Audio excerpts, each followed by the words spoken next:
Alhamdulillahirabbil alamin. Asyhadu an la ilaha illallah wahdahu la syarikalah wa asyhadu anna Muhammadan abduhu wa rasuluh. Amma ba'du. Alhamdulillah kita dapat dipertemukan kembali. Kita telah membahas beberapa permasalahan tentang saum Ramadan, di antaranya mengenai ta'rif saum, kemudian tentang saum sah dan saum yang sempurna.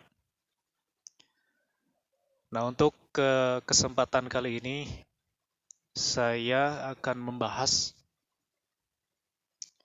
mengenai sikap orang dalam menghadapi saum Ramadan. Kurang lebih ada 3 sikap.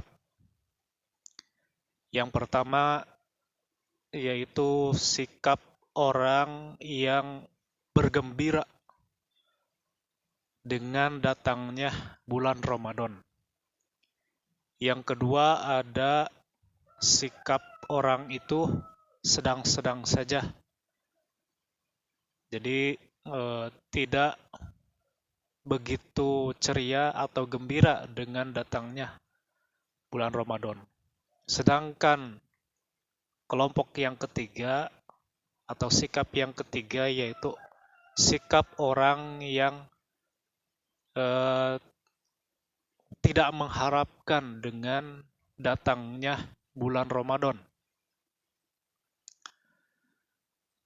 Sebagaimana tadi diterangkan, jadi sebenarnya 3 sikap orang tersebut mempengaruhi amal ibadahnya di bulan Ramadan. Jadi nilai saumnya atau kualitas saumnya tentu akan berpengaruh gitu kan. Oleh karena itu sebagaimana tadi disebutkan bahwa yang pertama, orang yang memiliki sikap gembira dengan datangnya bulan Ramadan, tentu ia akan mempersiapkan diri dengan ilmu gitu kan. Dengan hal-hal yang berkaitan dengan masalah saum Ramadan. Karena apa? Karena mempersiapkan diri agar mampu melaksanakan ibadah dengan maksimal di bulan Ramadan. Jadi kalau orang yang gembira, yang menyambut Ramadan tersebut dengan senang, tentu ia akan mempersiapkan diri dengan ilmu, kemudian dia akan mempersiapkan diri gitu kan, agar amal-amalnya itu lebih baik lagi gitu kan.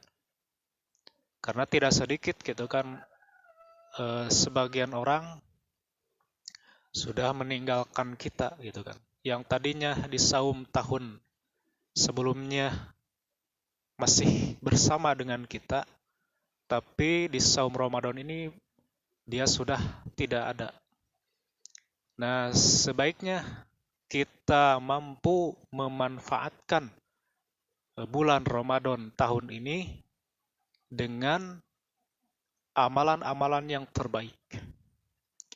Jadi apabila kita presentasikan atau dilihat dari tingkatan gitu kan, bahwa orang yang pertama dengan sikap yang gembira menghadapi Ramadan, kita presentasikan sekitar kurang lebih 99%.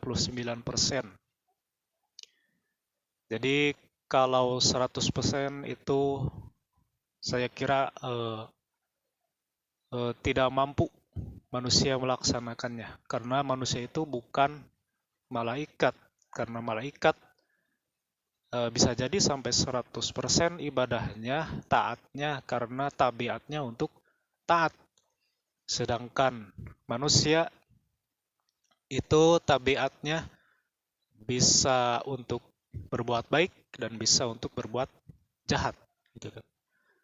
Jadi orang yang memiliki sikap gembira menghadapi saum Ramadan, maka tentu akan berpengaruh dengan kualitas saumnya, dan saumnya juga tentu akan lebih baik, gitu kan.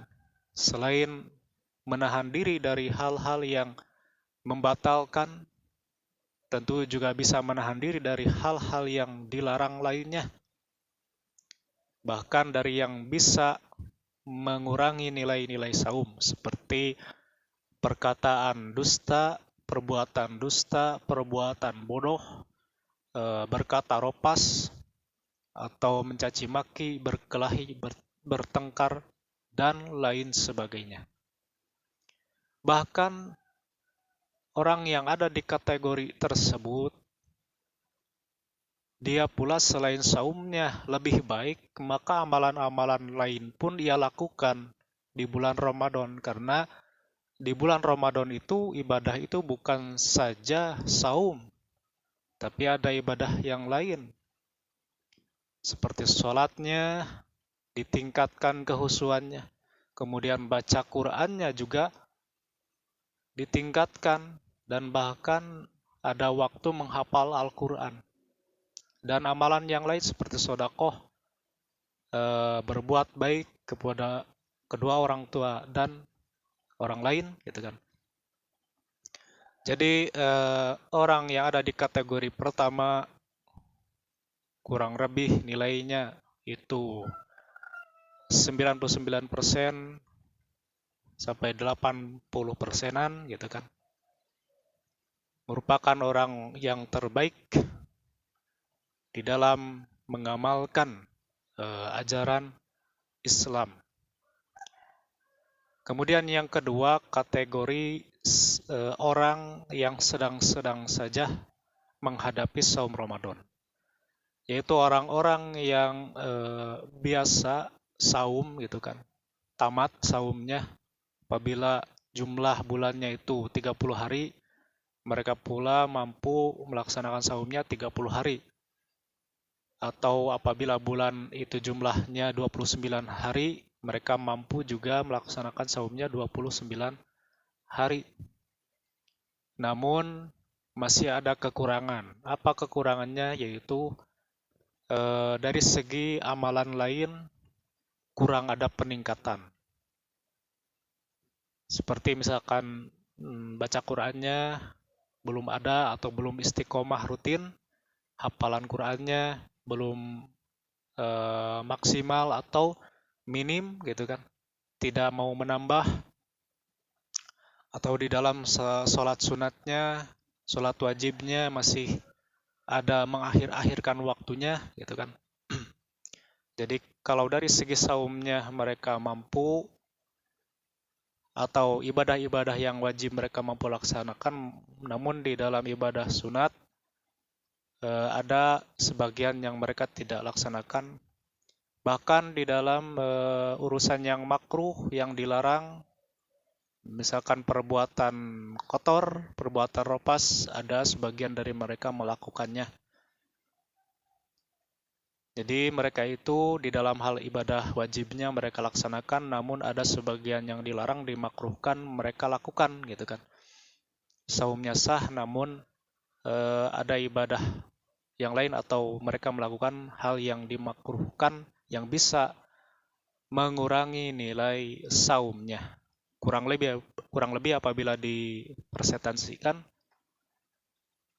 itu antara 70% ke bawah, gitu ya.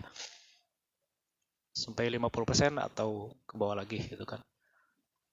Adapun derajat atau sikap orang yang ketiga, yaitu orang yang tidak berbahagia, tidak mengharapkan dengan datangnya bulan Ramadan. Mereka orangnya acuh tak acuh, gitu kan. Jadi tidak ada hal yang bisa menggembirakan atau tidak ada harapan mereka terhadap bulan Ramadan, sehingga tidak ada persiapan untuk menghadapi bulan Ramadan itu baik dengan ilmu atau persiapan lainnya. Bahkan mereka itu bisa disebut minus di dalam ibadah saumnya, ibadah bulan Ramadannya. Saumnya masih tidak mampu sampai 30 hari atau 1 bulan penuh.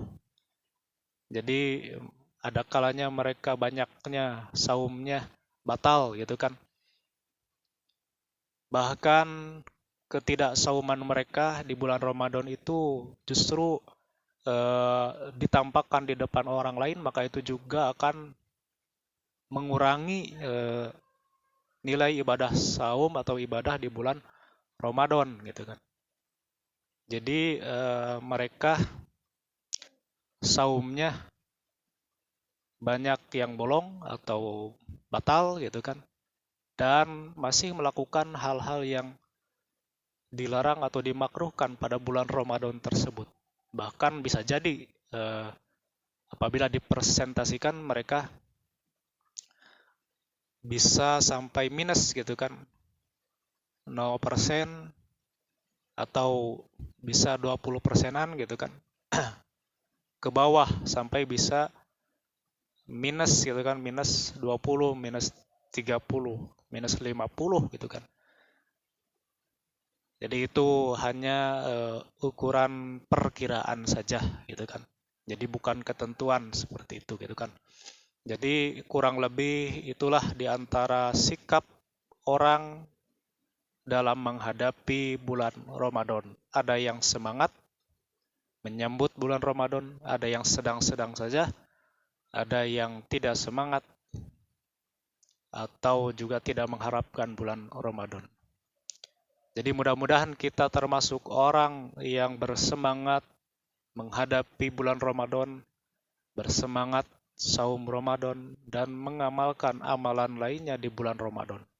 Selain saum, kita mampu melaksanakan ibadah lain seperti ibadah tarawihnya, kemudian ibadah baca Qur'annya, dan tolabul ilminya di bulan Ramadan gitu kan. Dan utamanya kita mampu mendapatkan Lailatul Qadar gitu kan. Nanti di hari-hari ganjil di 10 hari terakhir bulan Ramadan. Barangkali demikianlah yang saya dapat sampaikan. Mudah-mudahan ada manfaatnya. Terima kasih kepada teman-teman yang telah bergabung atau menjadi pelanggan, subscribe channel kami. Mudah-mudahan ada manfaatnya. Ditutup dengan doa, Rabbana atina fid dunya hasanah wa fil akhirati hasanah wa qina adzabannar. Assalamualaikum warahmatullahi wabarakatuh.